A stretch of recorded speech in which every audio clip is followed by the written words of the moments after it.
And Marcus, what are you seeing from the way he's seeing the floor from a kind of a point guard perspective? Because after the post game press conference after the game, he said in the first half he was kind of focused on facilitating.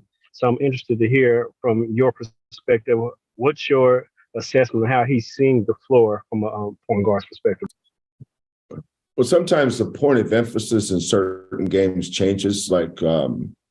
I knew we had to have a heavy assist night against Tulane because they were in a zone. You're not going to play we're not going to isolate you in a zone. Ball has to move. When you play a matchup zone, there's certain areas of the floor that you have to get to, whether it's spacing or cuts or getting into gaps and kicking it. Sometimes Marcus is such a great kid. Sometimes he takes everything I say literal, and then, what I say to the team, sometimes I say, now, Marcus, it doesn't apply to you. Here's your role was a little bit different than these other cats. But Marcus is all about winning. He could, but good shooters usually have a window to get the ball off in. The best window shooter that I've coached since I've been here is Armani Brooks. Armani's window was very small.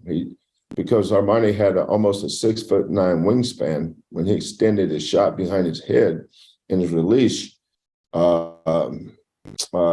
you better be in his grill, in his shooting pocket, if you're going to get to his shot. Whereas Marcus's shot is more in front of him, by his forehead. Armani's was behind his head. But so Marcus has a pocket or window to get his shot off in, and he was passing those shots up. That's why we had a little conversation during the game. But I didn't really have to say anything. I don't think what I said impacted anything. Marcus was going to do it anyway. He was just following the scout report early. But when the ball got swung to him, his job is to shoot it, not swing it to somebody else.